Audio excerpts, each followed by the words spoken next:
That is what I am talking about. If you are not going out of your mind after those 2 games in Pittsburgh, I cannot help you. Feed me more. Feed me more of this insane hockey team we get to watch. Feed me more of Sidney Crosby looking like a decrepit old man, all frustrated and useless. Feed it all to me. I need tomorrow night like I need oxygen. And I need to stop yelling to tell you, welcome back to Smedley on Sports. If you're new here, thank you for joining. I am Mitchell Smedley, and we are talking all about this Flyers team that is, they didn't just get into the playoffs. They didn't just look like they belong in the playoffs through 2 games. They didn't go and split on the road. They went and they outplayed the Pittsburgh Penguins and stupid Sidney Crosby for 6 whole periods. Unbelievable. We're going to talk all about it, break it down, and look ahead as the series comes to Philly to Xfinity Mobile Arena, where they might have to repair the roof after it gets blown off if the Flyers score first tomorrow night. I'm so pumped about this Flyers team. I'm so excited. I am so happy and overjoyed to have playoff hockey back in the city of Philadelphia after 8 years, and really much longer after that, since we've had a real run with a team we believed in. And look, this might not even be on par with the 2010 and what they were able to do. This team had 0 expectations coming in. They have already surpassed them. I already know that Porter Martone is going to be a stud for decades. I already know that Dan Vladar is my single favorite human being on the planet right now. It is simply amazing what they have been able to accomplish. Let's rewind here. Going to game 1 after a scoreless first where the Flyers were being physical against the big bad Pittsburgh Penguins, and here's this ragtag young group. I think I heard somewhere that all the 6 highest scoring Penguins are over the age of 30. The 6 highest scoring Flyers are under the age of 30. That's insane. And they went in there and they showed them who's boss, knocking them in the mouth in that first period. Cut to the second, and Jamie Drysdale is sniping one home to break the ice. Are you kidding me? Are you kidding me? All the credit in the world going to Zegras and Barkey in on the forecheck on that play, holding the puck, taking it round behind the net, controlling it for long enough to let the Flyers get their change and get space for Drysdale. Unbelievable. It's unbelievable what this team's been able to do, just from every single aspect. Denver Barkey's making huge plays in the playoffs. Are you kidding me? Anyways, proceeding along to the Sanheim goal. Unreal. 3rd period, tie game. Unbelievable. He splits the 2 defenders. This is a defenseman. Our 2 defensemen scored. And then the Porter Martone goal. His first, by the way, because he has multiple already. He's 19 years old. He's got 2 Stanley Cup playoff goals in his first 2 games. Porter Martone, that was sick. That was disgusting what you just did. Skating in, controlling across the blue line, which we'll get to is one of the things I think the Flyers can improve upon. Controlling it, turning with it, and that shot was rocketed. Unbelievable. Unbelievable to be that young and this impressive. Thank you to Michigan State for losing to get him here quick. Thank you so much. Let's continue on with the highlights because game 2, no shortage. No shortage. The Owen Tippett goal? Oh my God! I've never seen a play like that. The jukes, the pass to himself off the boards, move, get space, fake out the goaltender and give it to Garnet Hathaway. That's the Owen Tippett goal. I don't care. I love that Hathaway scored it. That's great for him. He's been putting in so much hard work. He deserves a goal. That's the Owen Tippett goal. That is the Owen Tippett goal. And if the Flyers go on to finish up business here in this series, maybe win another one, if this turns into a run, that play's going to live on. You think about, I keep comparing this team to the 2022 Phils because there's a lot of comparisons. You think about it. I mean, what is that? Is that the Segura moment in St. Louis? Is that the Hoskins moment against the Braves? Who knows? Who knows how far this can go? I'm so excited. There's so much to talk about. Porter Marteau, by the way, I skipped over that he got his second. Got his second goal. No problem. Just a beautiful backhand tip in.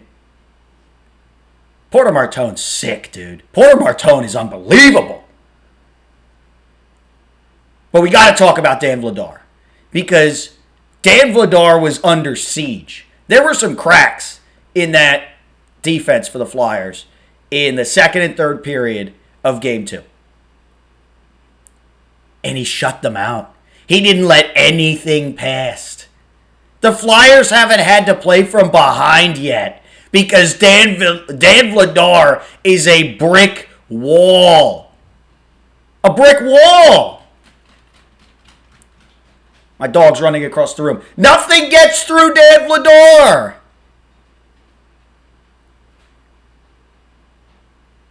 What an amazing find for this Flyers organization. The scouts, the front office to go out and make the move, trusting their scouts. Is this the guy going forward? Kind of Nick Folsey. Career backup. Stud. Saving the Flyers' ass time and time again. Where have I seen a backup do that before? It's outrageous. It is outrageous. As a whole, the Flyers defense, though, Pittsburgh was pushing immensely. That felt like their best shot. That third period of Game 2 felt like them emptying the tank, and they got nothing. Even when the entire game was rigged in their favor. I am fully convinced the NHL had some word to that refereeing crew. Because Crosby sells. They needed it at least to be a tied series going to Philly. Those calls were not only inconsistent, they missed blatant calls, and on the Flyers, they called virtually nothing just about every time. They called, at best, ticky-tack calls. I'm thinking of the Ristolainen play. That might be the one that's closest to reasonable. But the Penguins, they're sitting out here getting to just punch Tippett in the face. We've got them so rattled. Crosby was frustrated at the end of Game 1. Letang. Who's the other idiot? Mantha. They're all idiots, and they're acting like idiots. And they're playing like idiots. There was one wide open net where Vladar was down and out, and I think it was Mantha knocked it over the crossbar. We are so in their head, it isn't even funny. And there's talk that, I've heard some Pittsburgh discourse about maybe going on the road is exactly what this team... No, not here. Not here. If you thought we were in their heads already... Oh my gosh. Oh my gosh.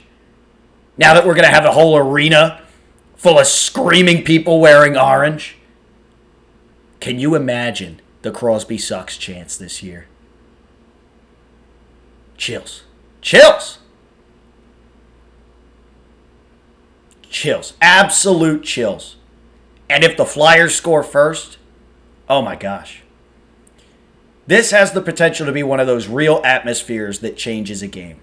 There's no atmosphere in that Pittsburgh building. They tried. I watched some of the ESPN broadcasts each night. Tried to. It was unwatchable. I'll get to it. They tried to hype up how the Pittsburgh crowd was. No, it wasn't. Come on. Come on. Be for real. That Pittsburgh crowd was just as lifeless as their star players are now. It is hilarious to watch. It is hilarious to watch Crosby. He doesn't scare me when he's on the puck right now. Now, he always scores in Philadelphia. That's just a rule of life. So we'll see if that continues. But so far, I haven't been afraid when his line's out there. Not one bit. Now, of course, I get nervous. Something could always happen. But this team is teaching me slowly to trust them. To trust them. To trust that guys like Cam York, Garnet Hathaway, even Owen Tippett are going to put their bodies at risk to make Dan Vladar's job that much easier. They've been blocking shots all year, and it's continued and even ratcheted up in the playoffs. I cannot tell you how impressed I am with this defense, but also with this physicality. Because this is not something I noticed very much throughout the season watching this Flyers team. They are amped, and they are playing with juice. Laying the lumber over and over and over in Pittsburgh's own rink. Come on. Come on. Absolutely amazing. Game 3 coming up. In Philly, Wednesday night. I need it. I need it. And I need a Trevor Zegras in on goal alone 5 minutes into the first. I need it. How about this penalty kill so far? That's the key. If that can keep up, oh my gosh. Because you feel like Pittsburgh's going to continue to get these stupid, ridiculous calls because they're Pittsburgh and they have Sidney Crosby. It's what they do. Credit to Tocchet for getting on the official early. Making that a point. Not saying it helps, but he's aware of it. I think it fired his guys up. So you got to keep the penalty kill going. By the way, didn't even mention that insane Owen Tippett goal, that once-in-a-generation play I talked about earlier, was short-handed on the penalty kill. After the goalie sweeps it to the boards, knowing his guys have a man advantage to get the puck. And he does that? Telling you, depending on how Pittsburgh comes out this game 3, I mean, we could look at that as the moment that he just took their souls, man. Took their souls. So penalty kill needs to stay strong. Got to get this power play going at some point. I mean, it's been an absolute weakness of the Flyers all season long, but it was starting to look better there at the end of the season in March with Martone there. I'd like to see a couple power play goals, cash in on a couple of these opportunities. And you need to do better controlling along the blue line. Too many turnovers at the line. Relying on Dan Vladar too much. And it takes the Flyers forever to get set up. Now, the Penguins are able to get set up, but the Flyers keep them on the perimeter so well. So well. I've been so impressed, like I said, with this trap defense they're playing. It's unreal. It's unreal! This is so much fun. Is this not so much fun? I'll lay one final thing out. And then we'll take it to game 3. I don't want to say too much. I don't want to jinx it. I'm having fun. I don't want to say the series is over. It's not. But it damn sure feels like this team's about to beat the Penguins. I said Flyers in 6. I stand by that. I said that before the series. I stand by it now. Pittsburgh will probably awaken at some point. But I'll lay out one final thing. Carolina won in double overtime last night. If the Senators can steal a couple games there, if the Flyers can get out of this one in 5, maybe 4. Oh, dude, a sweep? Come on! I don't want to get ahead of myself. But I'm saying if the Flyers series can go quick and Otto is able to steal a couple games, push a couple more to overtime. I mean, that double overtime game was taxing. My point is, You could get a tired Carolina team up next. And then who knows? I think Carolina's the class of the Eastern Conference. So it's a tough ask in round 2. However, my main point is starting to feel a little bit like the 2022 Phils. Little bit like the 22 Phils. You get an old, decrepit, fan favorite team in the first round. In 22, that was the Cardinals, who the Phillies swept, by the way.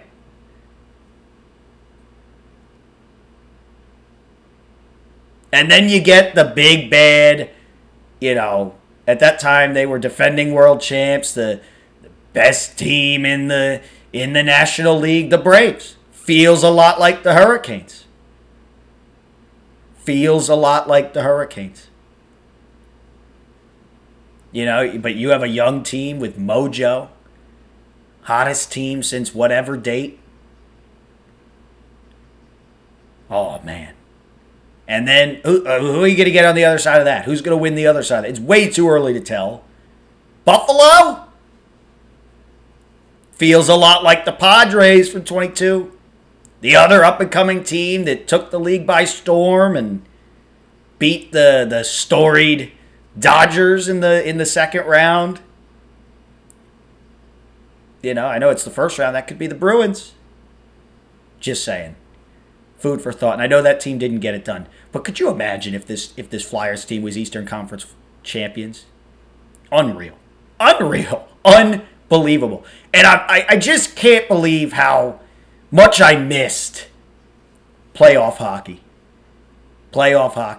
And it's going to be weird seeing all these playoff goals that are coming these next couple days without the old goal song, what is that called? Duh, duh, duh, duh, duh, duh, duh. That was the best Flyers goal song.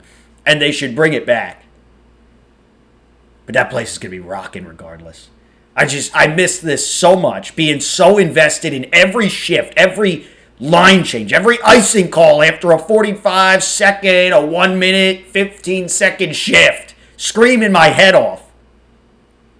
And looking around the league, finally I'm in tune with the playoffs from the start. Usually I used to check in the later rounds. There's great hockey being played a lot of places. But so far, Pittsburgh ain't one of them because the Flyers are that good so far through 2. Gotta keep it up. It's a young team. They haven't been there before. You hope they don't just flame out after a couple good showings. But I'm so impressed with this crew so far. I'm so excited. Let me know your thoughts. What stuck out to you so far? What you think is in store? Game 3 and Game 4 this Saturday. Dude, depending on Game 3. Oh, man. We might be having a party here on the show on Thursday. So awesome. Let me know your thoughts. I'm Mitchell Smedley. This is Smedley on Sports. Thanks for joining me. And go Flyers. Crosby sucks!